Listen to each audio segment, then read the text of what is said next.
dua, satu, mulai. Baik, bismillahirrahmanirrahim. Assalamualaikum warahmatullahi wabarakatuh. Waalaikumsalam warahmatullahi wabarakatuh. Alhamdulillahirabbil alamin wa bihi nasta'inu ala umuri dunya waddin. Wassalatu wassalamu ala asrofil anbiya'i wal mursalin wa ala alihi washabihi ajmain, amma ba'du. Kepada yang terhormat CEO kita, pimpinan Absolute Group, Bapak Haji Sastro Suparjo SH. Kepada yang terhormat Direktur PT Absolute Service, Bapak Brigjen TNI Purnawirawan Insinyur Haji Agus Suyarso. Yang kami hormati guru kita Al-Ustadz Haji Muhammad Siddiq LC-MS. Dan yang kami hormati karyawan PT Absolute Group seluruh, baik itu yang ada di HO ataupun di seluruh lokasi Indonesia. Semoga kita semua selalu dimuliakan oleh Allah Subhanahu wa taala. Amin. Amin amin ya rabbal alamin. Sebagaimana umat muslim, marilah kita panjatkan puja dan puji syukur kehadirat Allah Subhanahu wa taala yang mana telah melimpahkan rahmat serta hidayahnya kepada kita semua. Yang alhamdulillah kita dapat berkumpul pada acara tausiah rutin yang kita laksanakan setiap hari Senin dan hari Rabu tanpa ada halangan apapun.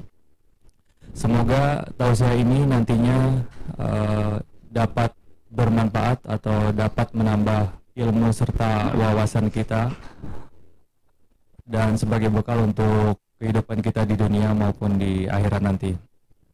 Sholawat serta salam semoga selalu tercurahkan kepada junjungan kita, baginda Nabi besar Nabi Muhammad SAW, serta keluarga, sahabat, serta kita semua sebagai umatnya. Bapak, Ibu yang saya hormati, izinkan saya sebagai pembawa acara untuk membacakan susunan acara pada sore hari ini. Yang pertama adalah kita buka acara dengan membaca Al-Fatihah. Lalu yang kedua itu adalah acara inti, penyampaian tausiah oleh Al-Habib kita. Yang ketiga itu sebagai penutup, kita akan berdoa bersama yang nanti akan dipimpin oleh Habib kita, Al-Ustadz Muhammad Siddiq.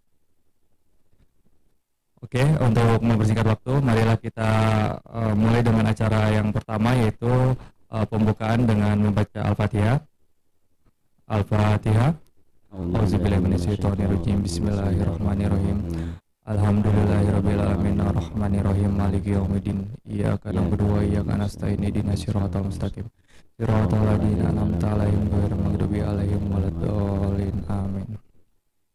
Baik, terima kasih. Kita akan lanjut ke acara yang kedua, yaitu acara inti, penyampaian tausiah dengan tema keutamaan 10 hari pertama bulan Zulhijjah. Untuk waktu dan tempat kami persilahkan. Terima kasih. Silakan Ustaz. Assalamualaikum warahmatullahi wabarakatuh. Waalaikumsalam warahmatullahi wabarakatuh. Bismillahirrahmanirrahim. Alhamdulillahi rabbil alamin. Wassalatu wassalamu ala asyrafil anbiya'i wal mursalin, sayyidina wa nabiyyina wa maulana Muhammadin wa ala alihi wa sahbihi ajma'in. Amma ba'du.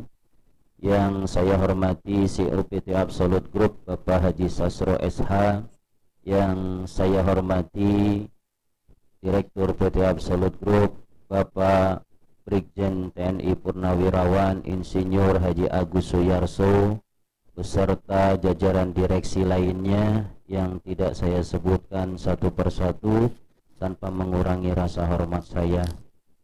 Kepada seluruh karyawan-karyawati PT Absolute Group yang dimuliakan Allah Subhanahu wa taala. Pertama-tama puji syukur kita panjatkan kehadirat Allah. Salawat dan salam kita sampaikan kepada junjungan alam Nabi besar Muhammad sallallahu alaihi wasallam, juga kepada keluarga dan para sahabatnya yang mulia. Jamaah sekalian yang dimuliakan Allah, alhamdulillah kita bersyukur saat ini kita berada di bulan Zulhijjah. Bulan Zulhijjah adalah urutan bulan yang nomor ke-12, nomor terakhir dari bulan-bulan Islam. Ya, umat Islam ini harus hafal urutan bulan-bulan Islam. Biasanya kalau ditanya, coba sebutkan nama-nama bulan Masehi, apal di luar kepala. Januari, Februari, Maret, April sampai Desember. Pasti apal, betul ya? Coba sekarang dites. Ya. Sebutkan nama-nama bulan Islam dari Muharram sampai terakhir. Waduh, bingung juga nih. Ya, ada yang hafal nggak urutannya? 12 bulan kita itu, bulan Islam, bulan Hijriah, itu harus hafal. Dan karena di dalam bulan-bulan itu ada sejarah-sejarah, kisah-kisah, fadail, keutamaan-keutamaannya, sehingga ketika kita masuk di satu bulan tersebut, oh ini bulan apa ya? Bulan Rajab, kita harus bagaimana? Oh, bulan Rabiul Awal, ini bulan apa ya? Oh, di situ keutamanya kelahiran Nabi. Oh, bulan Muharram, tahun baru Islam.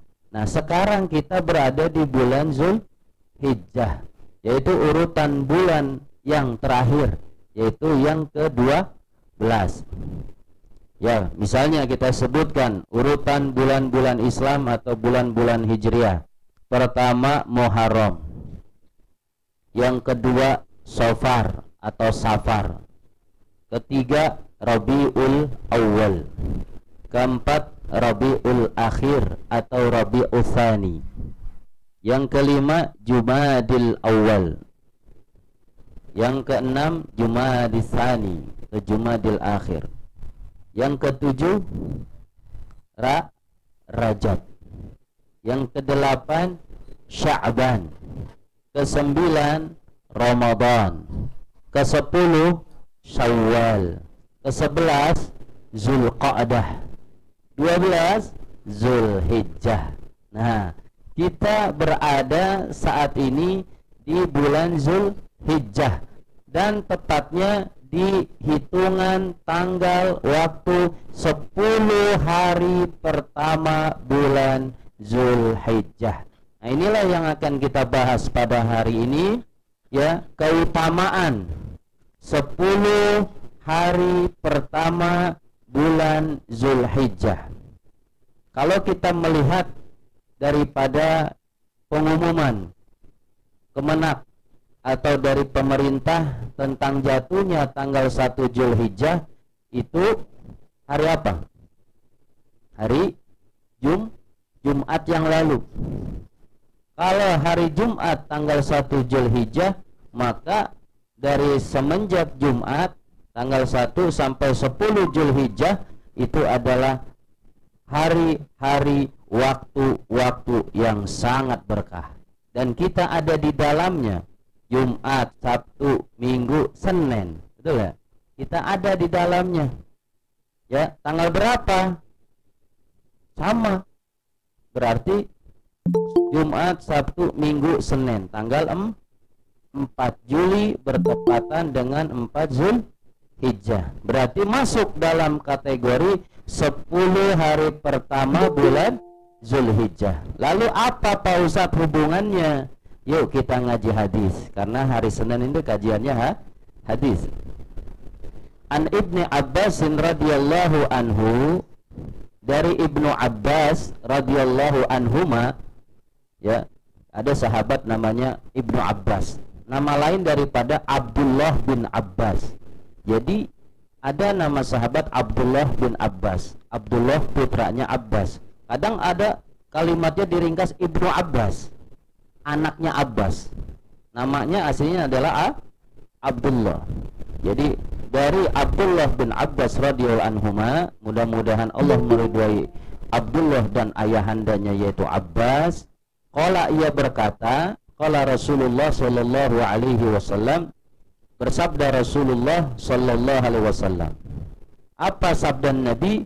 Ma min ayyamin, ya, tidak ada hari, ya, ma min ayyamin, tidak ada hari, al amalu salih fiha, di mana amal soleh di dalam hari tersebut, ahabbu ilallah, yang sangat dicintai oleh Allah subhanahu wa ta'ala, min hadhil ayyam, dari hari-hari ini. Nah, ulama mentafsirkan hari-hari ini adalah ayyamul ashr, yaitu 10 hari pertama bulan Zulhijjah. Jadi terjemah bebasnya Nabi bersabda, tidak ada hari-hari dalam setahun, 365 hari dalam setahun, tidak ada hari yang lebih hebat, lebih bagus, yang sangat dicintai oleh Allah kalau seseorang beramal soleh pada hari-hari tersebut, yaitu 10 hari pertama bulan Zulhijjah. Kita masuk ke hari keempat.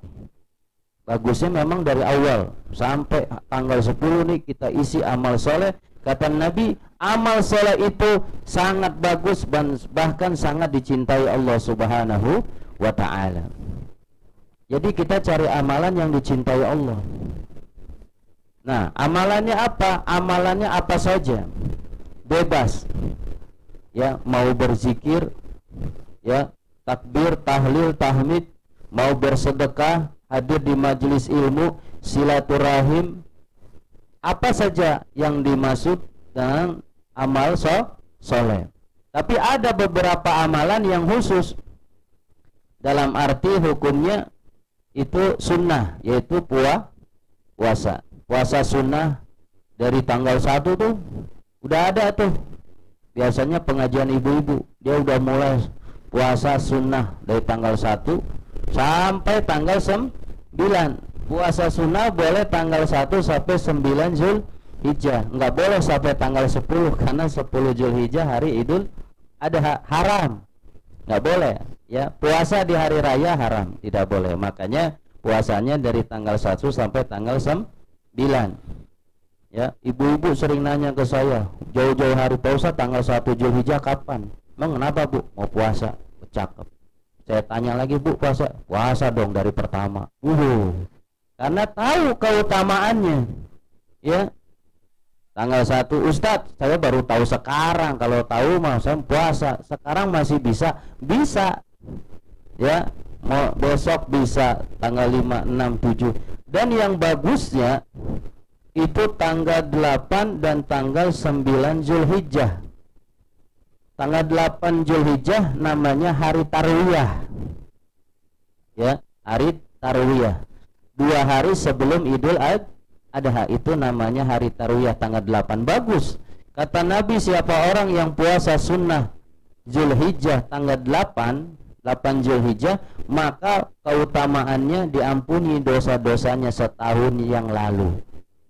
1 tahun kita berbuat dosa diampuni sama Allah karena sebab kita puasa sunnah 1 hari tanggal 8 Zulhijjah. Sehari doang puasa, tapi dosa kita yang setahun lalu dihapus sama Allah. Mau apa kagak?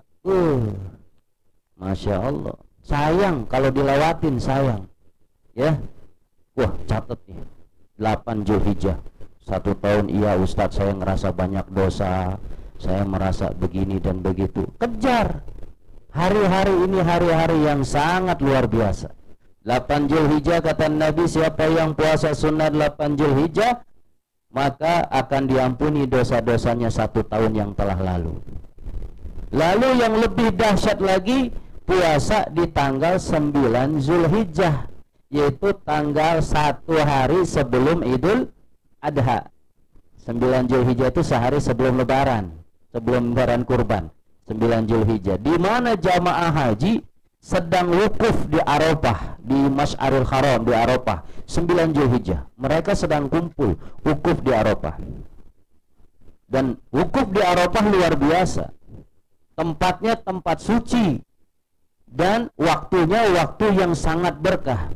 Sampai Nabi bilang, afdalu ayyam yaumu Arafah. sebaik-baik hari Arafah. Ini yang bilang Nabi. Sebaik-baik hari Arafah, yaitu 9 Zulhijjah. Karena jamaah haji wukuf di Arafah tanggal 9 Zulhijjah. Orang yang pergi haji tidak wukuf di Arafah, maka tidak sah hajinya. Karena al-hajju Arafah, haji itu adalah wukuf di Arafah. Siapa yang mau melakukan haji tapi tidak wukuf di Arafah tanggal 9 Zulhijjah, tidak sah hajinya. Makanya mereka berbondong-bondong dari tanggal 8 itu udah berangkat ke Arafah untuk wukuf di sana 9 Zulhijjah. Ya, apa yang dilakukan mereka wukuf di Arafah? Yang pertama taubat, banyak istighfar, minta ampun kepada Allah. Ini aktivitas jamaah haji yang wukuf di Arafah, istighfar. Astagfirullahaladzim alladzi la ilaha illa, minta ampun sama Allah. Ya, yang kedua banyakin doa. Makanya kadang-kadang kita kalau ngelihat ada orang pergi haji, kita nitip doa. Ya. Nah, jamaah haji yang bagus berdoanya itu di saat wukuf di Arafah. Minta doa pada saat di Arafah. Karena di situ waktunya luar biasa, waktu dan tempatnya luar biasa. Ya. Yang ketiga di Arafah aktivitasnya adalah banyakin zikir. Udah 3 aja amalan orang haji wukuf di Arafah.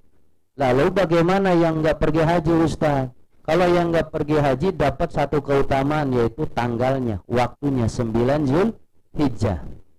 Kita nggak ada di tempat yang mulia, bukan di Mas'aril Haram di Arafah, tapi kita dapat waktunya yang mulia, yaitu tanggal 9 Zulhijjah. Makanya Nabi pernah ditanya, su'ila Rasulullah sallallahu alaihi wasallam. Pernah Nabi ditanya sama sahabat, ya Rasulullah, wahai Rasulullah, ya, kalau kami puasa di tanggal 9 Zulhijjah, kami puasa hari Arafah, apa yang kami dapat? Ada sahabat nanya, kalau puasa hari Arafah 9 Zulhijjah, itu keutamaannya apa ya Rasul? Apa jawaban Rasulullah? Yukaffirus sanah al-madiyah wal baqiyah. Rawahu Muslim. Nabi menjawab, orang yang puasa hari Arafah tanggal 9 Zulhijjah, ya, puasa 9 Zulhijjah atau 1 hari sebelum Idul Adha, dia puasa sunnah, maka fadilahnya, keutamaannya, hadiahnya apa? Yukaffirus sanah al-madiyah wal baqiyah. Dia akan diampuni dosa-dosanya 1 tahun yang telah lalu dan 1 tahun yang akan datang. 2 tahun kita berbuat dosa diampuni sama Allah kalau kita puasa pada hari Arafah tanggal 9 Zulhijjah atau 1 hari sebelum Idul Kurban atau Idul Adha. Sayang kalau dilewati. Ya, catat di memo kita, pakai alarm kalau bisa, suruh keluarga ingetin ketika 8 siap puasa. Nggak mampu puasa 8, 9 usahakan. Walaupun hukumnya sunnah, nggak apa-apa kalau nggak puasa, nggak apa-apa. Cuman kalau kita sehat, diberikan keluangan waktu untuk ibadah, jangan dilewatkan, sayang. Ya, saya hari ini belum puasa, tapi nanti mudah-mudahan dah sama 8 sama 9 aja dah, boleh nggak? Nggak apa-apa, bagus, jangan ditinggalkan 8 dan 9. Ustadz, ada orang tanggal 1, 2, 3 sampai 7 puasa, 8, 9 enggak. Gimana? Ya nggak apa-apa, cuman sayang. Kenapa? Karena di hari 8 dan 9 ini yang luar biasa. Ya, Ustadz, saya mau puasa tapi yang 1 hari aja, boleh nggak? Yang mana yang bagus? Tanggal 9. Ya, tapi jangan cari gitu-gitu juga. Ya, semuanya karena Allah. Cuman ketika 8, 9 niatin kita mau puasa. Ustadz, saya udah mau niat, udah niat ya Ustadz, saya mau puasa, tanggal 8-nya maaf saya nggak puasa, nggak apa-apa. Yang penting udah niat, tapi niatnya jangan diniat-niatin. Emang bener niat, ya Allah saya niat, kalau saya sehat, luang waktu dan saya ingat saya ingin puasa. Belum puasa aja udah dikasih pahala sama Allah. Hebatnya dalam Islam. Kalau kita niat baik, baru niat aja Allah kasih pahala 1. ketika niat itu terrealisasi, akhirnya kita puasa, dapat 2 pahala. Jadi apa-apa kalau niat rencana planning baik, positif, niatin aja dulu. Ya Allah, mudah-mudahan tahun-tahun depan saya bisa haji. Niatin aja dulu. Mudah-mudahan kapan-kapan saya umroh. Amin. Niatin aja dulu. Ya. Oh ya begitu Ustaz, tanggal 8, tanggal 9. Kalau 8 ngapus dosa setahun yang lalu, tanggal 9 Zulhijjah ngapus 2 tahun, 1 tahun yang lalu, 1 tahun. Masya Allah, 2 tahun cuman sehari doang puasa. Mau dah insya Allah, ya Allah saya niat pengen puasa. Jadi baru niat doang, baru tanggal 4 ini. Ya, kalau keputusan pemerintah kan hari Idul Adha hari Minggu, hari Ahad 10 Juli. Walaupun Muhammadiyah hari Sabtu Idul Adha, wukufnya hari Jumat. Di sini ada perbedaan, silahkan saja mau mana yang mau diambil. Ya, nah kalau misalnya Lebaran Idul Adha, Idul Kurbannya hari Ahad, hari Minggu 10 Zulhijjah, maka hari Arafah itu adalah hari Sabtu 9 Juli. Itu hari Arafahnya. Dan hari Tarwiyahnya itu hari Jumat. Kalau kita nih Jumat depan kita 8 Zulhijjah puasa, maka dosa kita 1 tahun yang telah lalu Allah hapuskan. 1 hari kita puasa di tanggal 8 Zulhijjah, namanya hari Tarwiyah. Kalau kita puasa lagi bulan tanggal 9 Zulhijjah, dibersihin lagi 1 tahun yang telah lalu, 1 tahun yang akan datang, 2 tahun. Padahal ngelakuinnya cuma 1 hari puasa. Insya Allah kalau kita tekadnya kuat, lancar saja puasa. Apalagi kalau orang yang suka puasa, udah biasa Senin Kemis atau puasa Daud, nggak masalah, udah dapat pahala terus dia. Wah mudah Ustadz, jangankan 89, saya dari pertama tanggal 1 saya udah puasa. Bagus banget. Cuman setidaknya jangan sampai kita lewatkan begitu saja. Tuh, jadi kata Nabi Muhammad, tidak ada hari-hari yang paling hebat, paling dicintai Allah kalau dilakukan amal soleh pada hari-hari tersebut. Siapa yang melakukan amal soleh pada hari-hari tersebut, maka amal soleh tersebut sangat dicintai Allah, yaitu hari-hari tersebutnya tanggal 1 sampai 10 Zulhijjah. Yang pertama puasa sunnah, kedua zikir, ketiga apa? Taubat kita minta ampun sama Allah. Keempat apa? Ya, pada tanggal 10 Zulhijjahnya kurban. Ya, ma min amalin ya'malu yauman nahri. Tidak ada satu amalan manusia yang dilakukan pada hari Idul Adha, ya, yang sangat dicintai Allah. Ini khusus di 10 Zulhijjah, khusus Idul Adha. Tidak ada amalan di hari Lebaran Idul Adha yang paling dicintai Allah kecuali penyembelihan hewan. Jadi kalau sampai kita menyembelih hewan di tanggal 10 Zulhijjah, itu amalan yang sangat dicintai Allah Subhanahu wa ta'ala.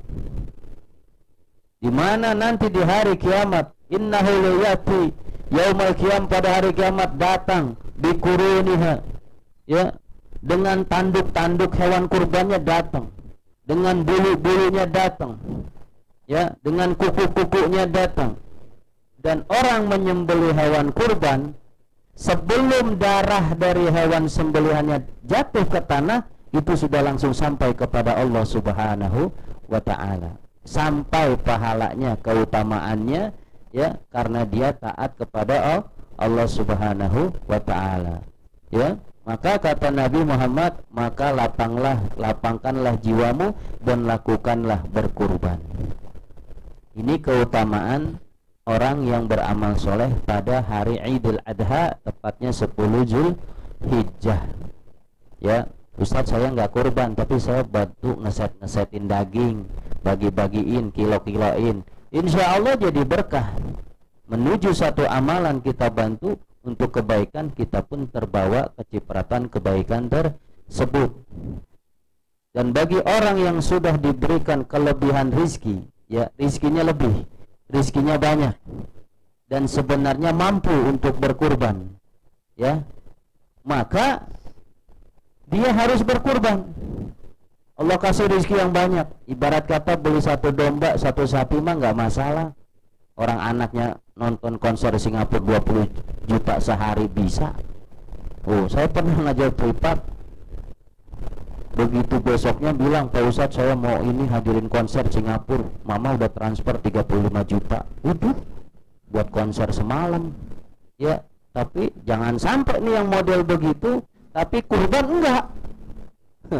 Ya, kata Nabi Muhammad, man kana lahu sa'atun wala yudahi fala yaqribanna musallana. Kata Nabi, siapa orang yang diberikan kelebihan rezeki bisa berkurban tapi enggak berkurban, jangan dekat-dekat tempat ibadah kami. Artinya Nabi enggak suka orang yang dikasih rezeki banyak tapi enggak berkurban, enggak suka.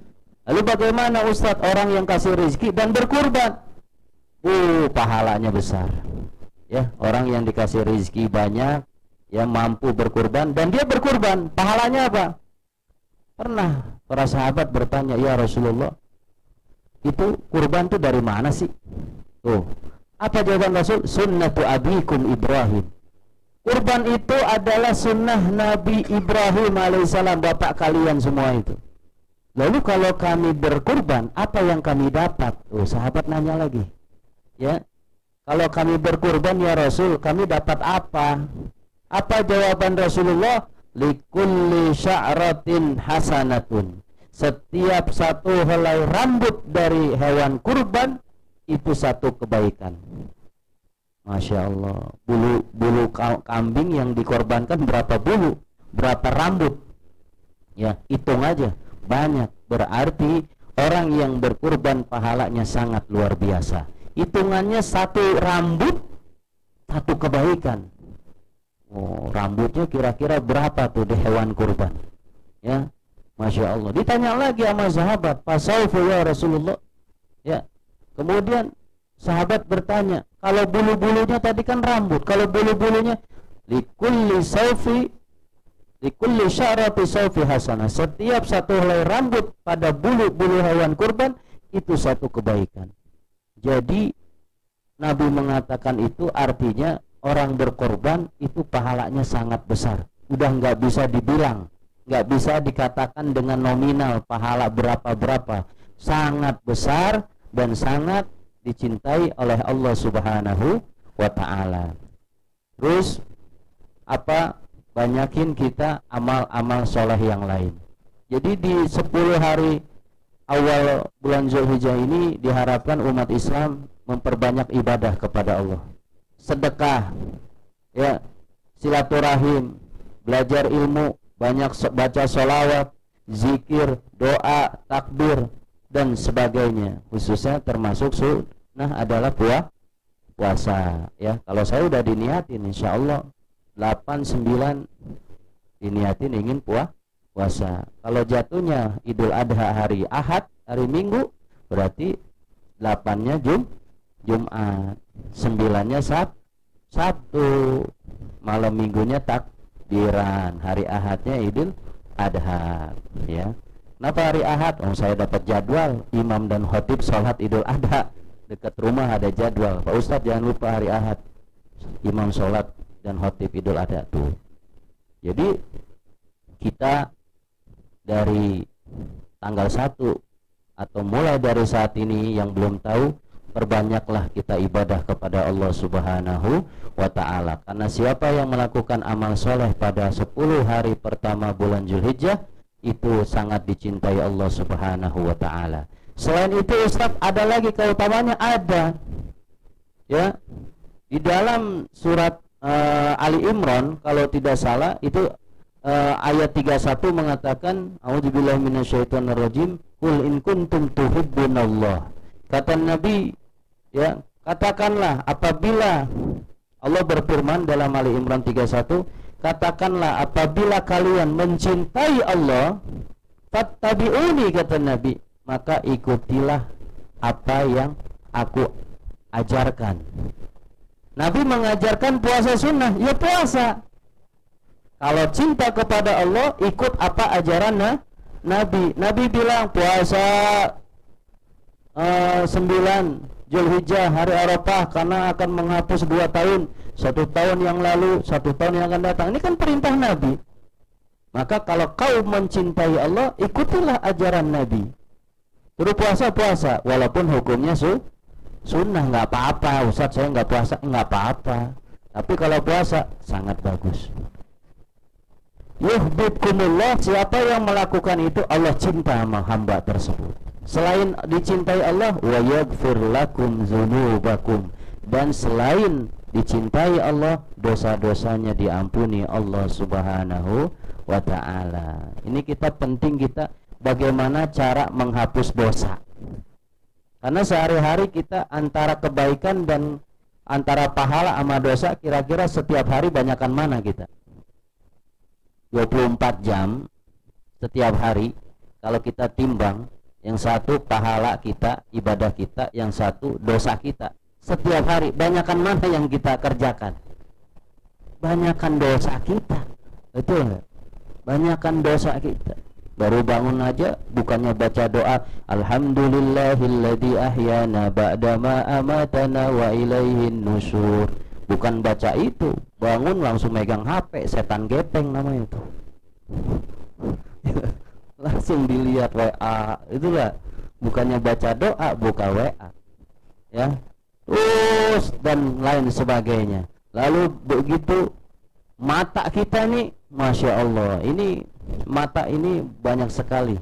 Kalau kita tidak hati-hati dalam menggunakan mata, dosa yang ada. Ya. Mata untuk apa? Untuk melihat yang dibolehkan Allah. Tidak boleh mata digunakan untuk melihat yang tidak boleh dilihat. Tapi kadang-kadang kita mata suka ngelihat apa yang nggak boleh dilihat juga. Betul nggak?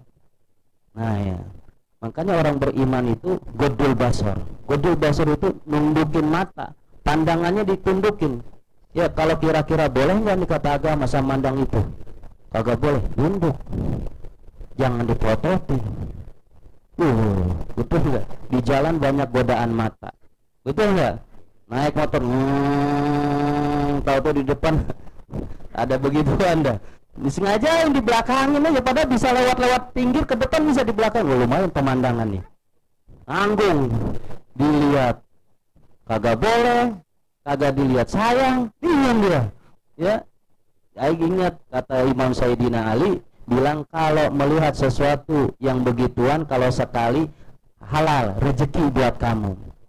Tapi kalau sudah kedip lalu melihat lagi yang kedua, haram. Makanya ngelihatnya nggak kedip-kedip sampai berair mata demi untuk jadi halal. Kedip ngelihat lagi, haram. Ya, karena kita ngelihat nggak sengaja ngelihat tuh. Udah lihat aja. Itu masih halal tuh. Tapi kalau udah lihat lagi, haram. Ya. Gitu. Jadi apa? Ini kita banyak dosa daripada pahala. Nah, bagaimana cara kita untuk menghapus dosa-dosa yang kita kerjakan setiap hari? Nah, ini 10 hari pertama bulan Zulhijjah ada amalan yang kalau kita kerjakan dosa kita dihapus. Setahun penuh yang lalu, 1 tanggal 8 Zulhijjah. Kalau mau 2 tahun, 9 Zulhijjah, hari Arafah, puasa 1 hari, dosa yang telah lalu setahun, dosa yang akan datang setahun dihapus sama Allah Subhanahu wa ta'ala, karena dengan melakukan sunnah puasa hari Arafah. Tapi dosanya yang kecil. Kalau dosa yang besar harus taubat.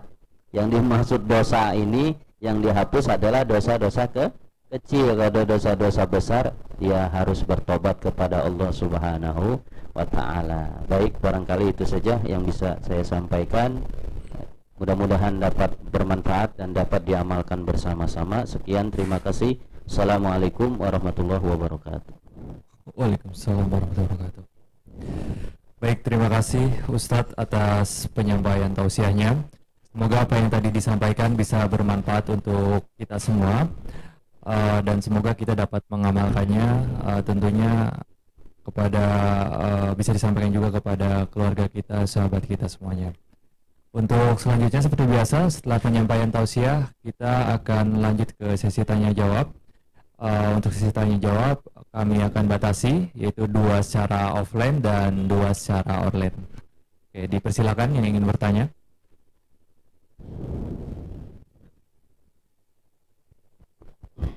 Assalamualaikum Ustaz. Waalaikumsalam Saya warahmatullahi akan menyampaikan 2 pertanyaan online. Yang pertama dari Ahmad Badawi di Tegal. Pertanyaannya adalah, apakah boleh berkurban dengan hewan betina, sapi atau kambing betina? Itu yang pertama. Yang kedua dari Pak Darmanto, bolehkah berkurban hewan diganti dengan uang, dibagi dalam bentuk uang karena sedang musim sakit PMK? Terima kasih Ustaz. Waalaikumsalam warahmatullahi wabarakatuh. Terima kasih atas pertanyaan online-nya. Yang pertama adalah pertanyaan bagaimana kita berkurban, apakah boleh dengan hewan betina, gitu ya. Kalau untuk hewan betina nggak apa-apa, tapi yang lebih abdol yang jantan, tapi tetap sah. Yang pertama. Yang kedua, bagaimana kurban diganti dengan uang, karena mengingat kondisi saat ini banyak ada virus atau bakteri PMK ya, itu diganti saja dalam bentuk uang. Boleh atau tidak? Tidak boleh. Ya hewan sudah ditentukan ya, atau uangnya dibelikan ke hewan. Tentunya walaupun ada penyakit PMK, kita ya belinya kepada pedagang-pedagang ya yang memang sudah mendapatkan legalitas aman daripada penyakit PMK. Intinya ketika binatang diganti dengan uang nggak bisa ya, tetap carikan hewan yang benar-benar sehat ya, di rumah hewan yang sudah terakreditasi, legalitasnya bagus, kualitasnya bagus, itu tetap harus berbentuk hewan juga tidak sembarangan hewan ya. Kalau kurban sudah ditentukan, yaitu apa? Kambing ya, domba, sapi, atau di Indonesia kerbau, dan onta. Ustaz, saya di rumah ada kucing, korban kucing. Wah, nggak bisa. Ustaz, saya banyak nyamuk di rumah, korban nyamuk aja 2 kilo. Nggak bisa. Sudah ditentukan hewannya, udah nggak bisa diotak-atik, itu syariat ya. Jadi seperti itu. Jawabannya barangkali itu Pak Rizky ya, secara singkat karena waktu. Baik, terima kasih Ustadz untuk jawabannya. Secara offline mungkin ada yang ingin bertanya? Masih ada kesempatan untuk 2 pertanyaan. Oh, Pak Rizky lagi soalnya. Pak Ustadz, nih pertanyaan saya Pak Ustadz. Iya Pak. Tadi kan kalau kita punya rezeki lebih, kita sangat baik untuk berkurban Ustadz. Iya. Kalau hartanya banyak nggak berkurban, Rasul juga nggak suka, gedek gitu ya. Nah, bagaimana buat kita yang kurang mampu, sekiranya kurang mampu sih cuma mungkin belum, tapi pengen berkurban, akhirnya dia melakukan pinjaman uang untuk membeli hewan kurban, dengan catatan dia bisa membayarnya dalam waktu mungkin bulan depan atau 2 kali cicilan ke temannya, kayak gitu Ustaz. Nah, bagaimana hukumnya? Ya, baik, terima kasih Pak Rizky atas pertanyaannya. Nah, ini bisa terjadi di kalangan umat Islam.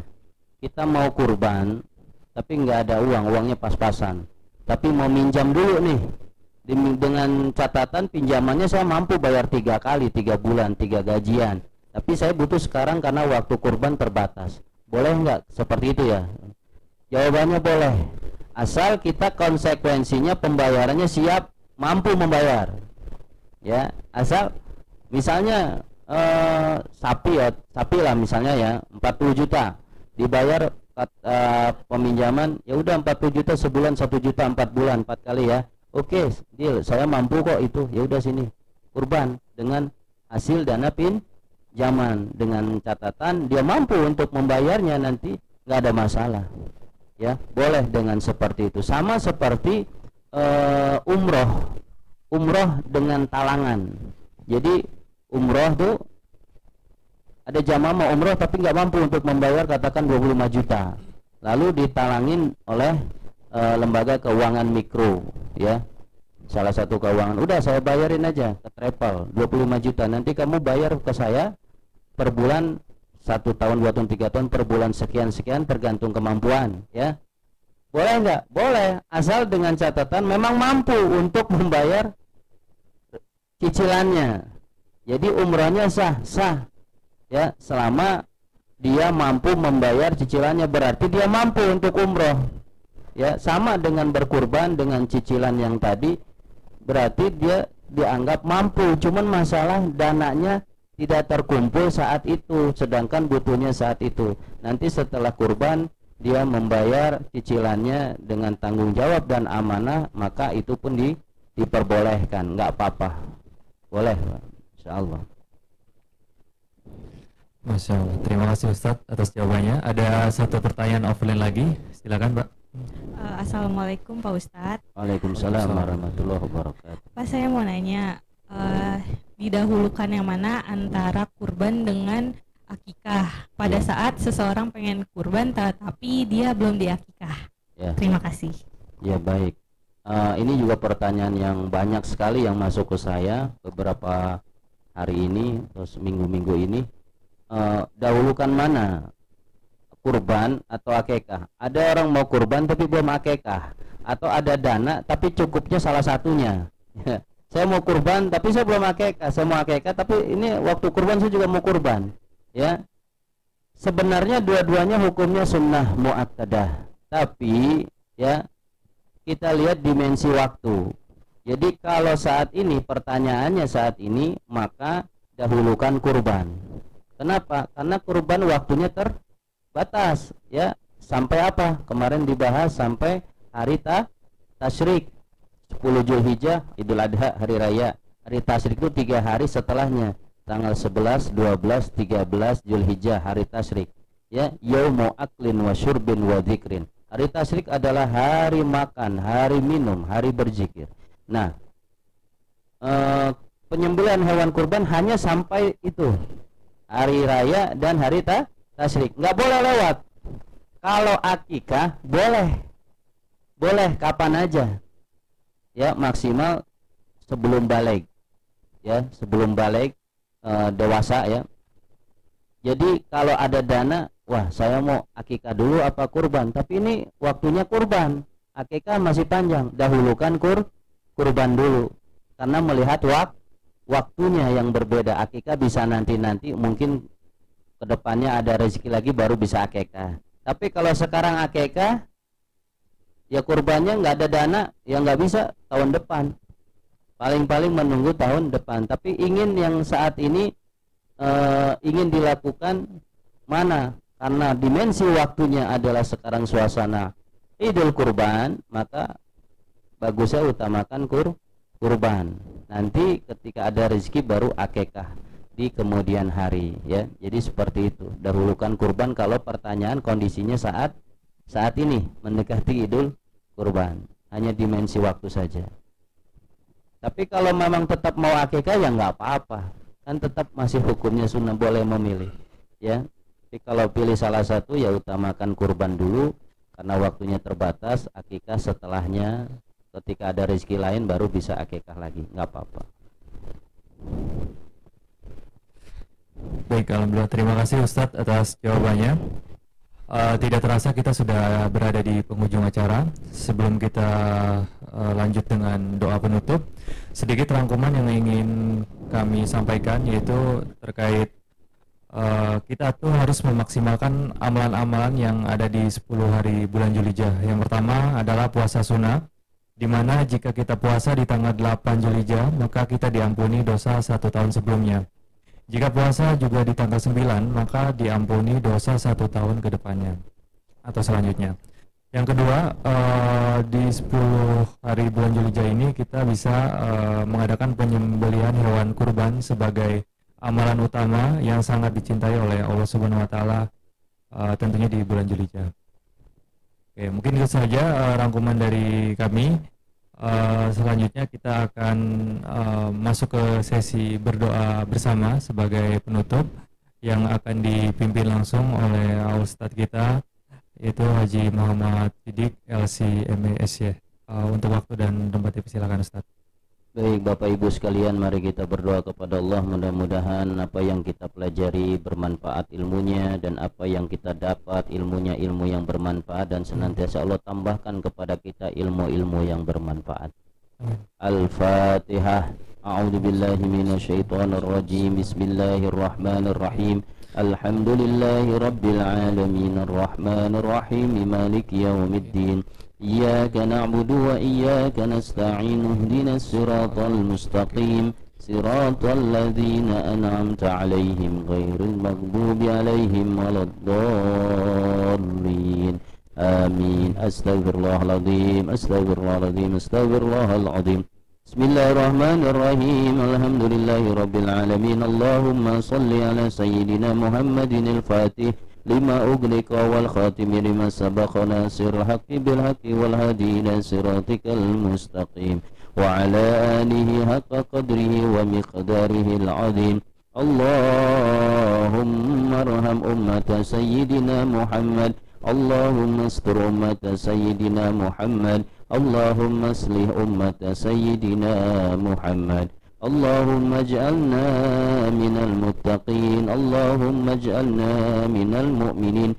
اللهم اجعلنا من المتطهرين. اللهم ربنا ظلمنا أنفسنا وإن لم تغفر لنا وترحمنا لنكونن من الخاسرين. اللهم انفعنا بما علمتنا وعلمنا الذي ينفعنا وزدنا علما نافعا يا رب العالمين. ربنا آتنا في الدنيا حسنة وفي الآخرة حسنة وقنا عذاب النار.